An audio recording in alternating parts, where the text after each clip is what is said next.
Right then, guys, I spoke to you lot years ago about the straight seven system, and the straight seven system was to do with who you were as a person, having your body at a 7 out of 10, having your dress sense at a 7 out of 10. I actually think dress sense and hygiene should always be a 10. I just don't think there's any way to not get there. There's no limiting factor. It's just a case of picking the right things and smelling good.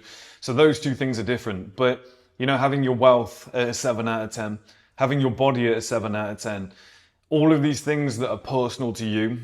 But on a school call around about 8 months ago, I was speaking to the guys about straight 8 system, and I never made a video. I said I was going to make a video for you guys, and I never did. I completely forgot to do it, so I'm going to make it now. The straight 8 system is more about what you have. Okay, so straight 7 is who you are as a person and what you've accomplished. That gets you, in my opinion, to the male advantage, the TMA. If you want to get to the straight 8 system, and it's not from 7 to 8, I'm just saying if you want the straight 8 system, it's what you own, it's things that you have. I'm talking about your car, your house, your woman, your life setup, stuff like that. Now, the reason I think the straight 8 system is the best system to have in place is because we'll start at the top end, okay? So at the top end is 10 out of 10. Let's say you've got yourself a Koenigsegg and it's gold. Okay, that would be considered like a 10 out of 10 car or whatnot.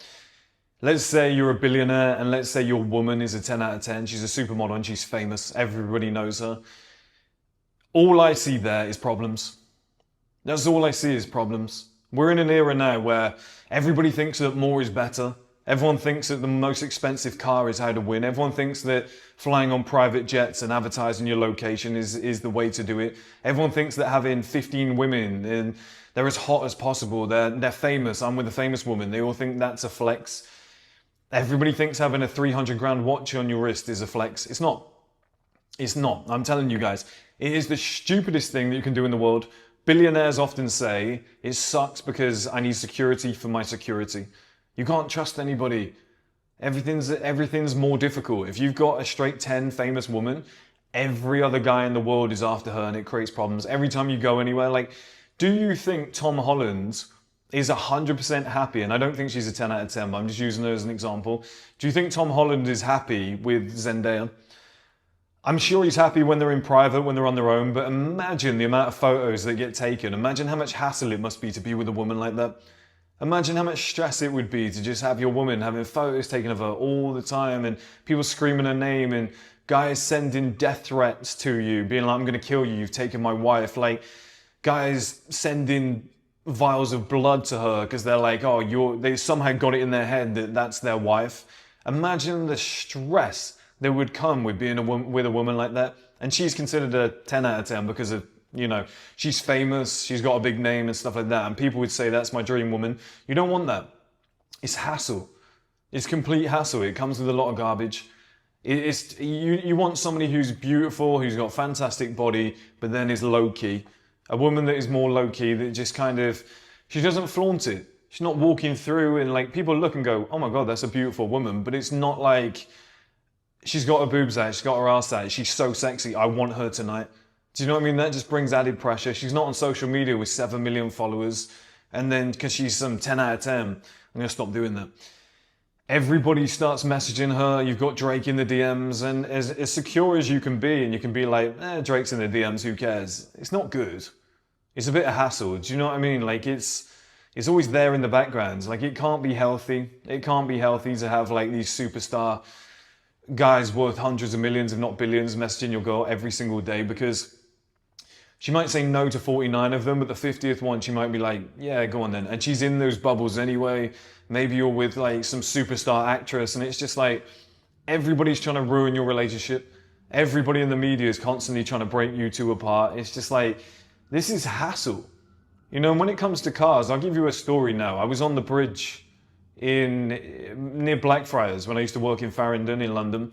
And I put my phone away because I keep checking it. But I was walking across this bridge, walking back to my offices, and I see this, I think it was a Pagani or a Koenigsegg coming the other way. It's like a red and black thing. And I was like, what the hell is that? It looks like a spaceship. And then the number plate said Eubank or Eubank Jr. And I was like, oh, it's Chris Eubank, the boxer. And as he drives past, yet lo and behold, there he is in the nice coats that he wears and stuff like that. And I was like, oh, cool, I've just seen him. That's cool. Let me just go back to the office. And then as I was walking back, I was like, what an idiot. I was like, if I was a criminal, I would just now just go and follow him. I was like, if I was behind him in my car, I'd be like, that's Chris Eubank. Like, let's just go and rob him. Let's just find out where he lives. Let's just follow him around all day until he lets his guard down, and let's just take his expensive shit, take his jacket, take his watch. Oh, he's a boxer. It's like, yeah, but there's 9 of us and we've got weapons. Like, it's not going to be an issue. And he's not the biggest guy in the world. It's like, boxers are pretty tiny guys. Body weight matters. And, you know, it's just like, what an idiot. And then I think it was 3 weeks later, I was sat with my girlfriend and I was just scrolling on my phone and I was like, oh, look, Chris Eubank Jr. got his house robbed. And he was blaming everyone else. He was like, there's low-level criminals in the world. Why would you steal something somebody's worked for? I was like, yeah, no, mate, I actually agree with you. I would feel the same. I would never take somebody's shit, even if it was on the table in front of me. I don't need it, it's yours. But like, you're advertising it. You know, if people say to women, oh, you got raped because you were putting it on show, you were advertising it, blah, blah, all this stuff, right? Then we've got to say the same to guys. We've got to be like, you got robbed because you were fucking walking around with a 200K watch on and you had your name on your number plate. Like, the straight 8 system basically shows you guys, 9 in 10 is hassle. 9 in 10 is a massive headache in your life, whether it's a woman, whether it's a car, whether it's like you've got yourself a jet, a yacht, like the headaches that come with a 9 in 10 lifestyle is just abysmal. It's absolutely abysmal. You know, you have a house that's a 10, you're going to need round the clock security and cameras and stuff like that. The cleaning bill is going to be astronomical. It's hard to manage.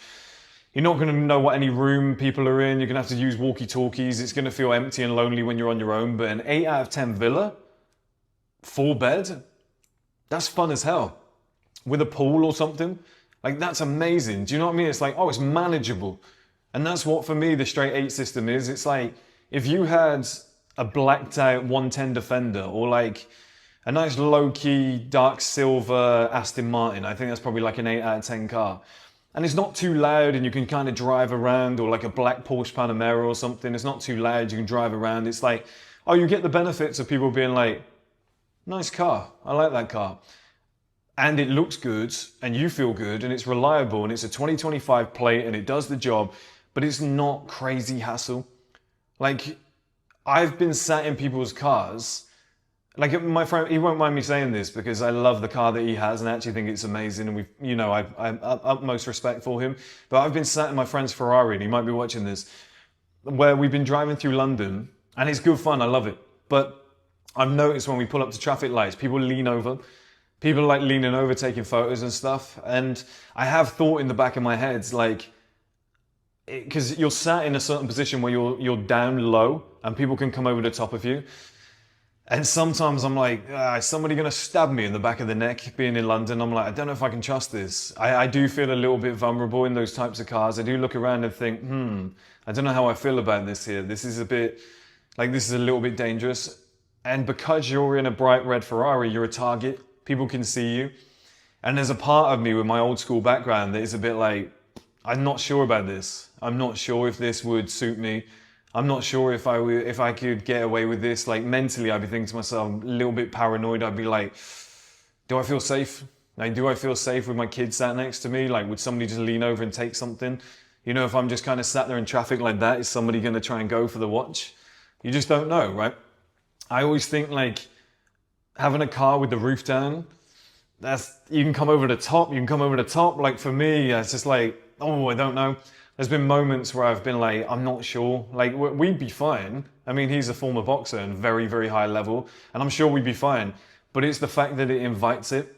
And that's what I think about so many things. That's why I think like an 8 out of 10 with the car that you have, kind of 8 out of 10 with the woman. It doesn't mean your woman doesn't have to be beautiful. I mean, your woman could be beautiful and you could personally think she's a 10. But what I'm saying is, you know, she's not like some supermodel with 1 million followers, because that's what a lot of people are striving for. And it's like, you don't want it. I promise you don't want it. I promise you, if you were a billionaire with a woman like that, with a Bugatti, like a silver gold Bugatti or some shit, it was wrapped in gold, and you had a £1 million watch on your wrist, one of those big green Hulk looking things, and you were sat courtside and you were famous and stuff like that, people start spotting you. I mean, if you've ever seen the film American Gangster, in the film, he's low-key, he's going under the radar, he's having a great life, and then his missus, his wife, buys him this chinchilla coat and the hat. And they go to the police go to the fight, the investigators go to the fight, and they're just like, I wonder who's who. Let's just go and get some pictures of like the top level drug dealers, the criminals in the area. And then they see Frank Lucas sat in the front row with that coat on. And they're like, who's that guy? And he lands on their radar. And now, and then lo and behold, he gets arrested, his whole empire falls down. And he takes off the chinchilla coat and throws it in the fire. And he's pissed off with his wife because that's the first time he ever let his life go above an 8.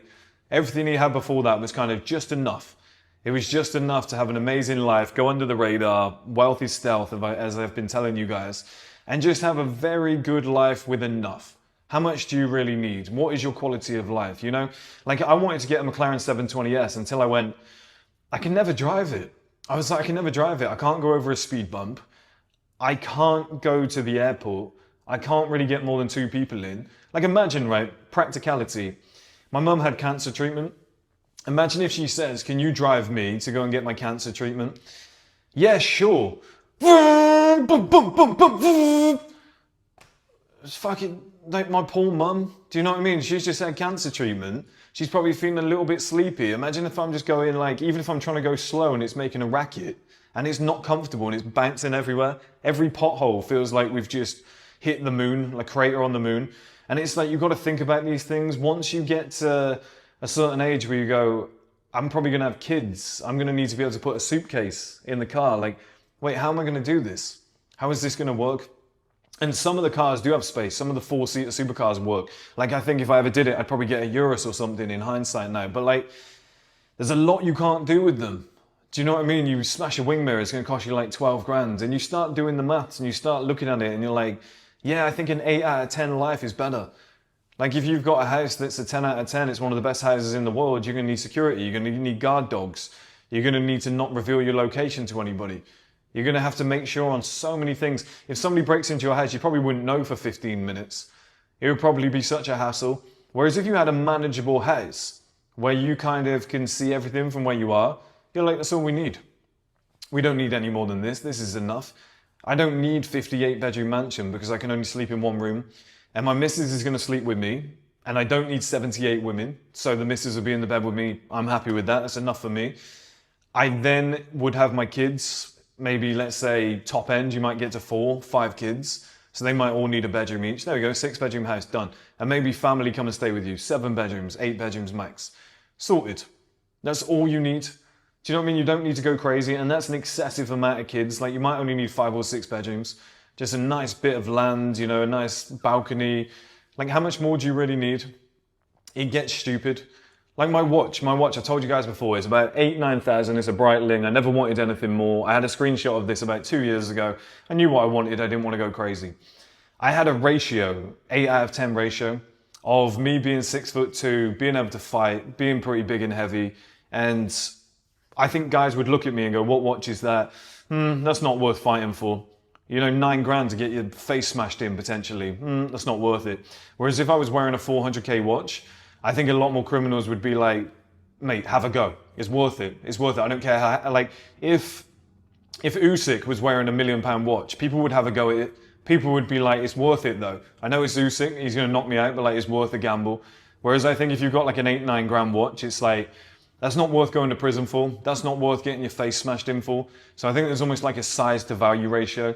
The same with like a Panamera, blacked out 110 Defender, Aston Martin, something like that. I think, you know, maybe even like a Bentley Continental GT, like one of the older ones. Like you can kind of pull it off with these more low-key cars, you know, just get yourself something half decent, like a brand new Audi or BMW.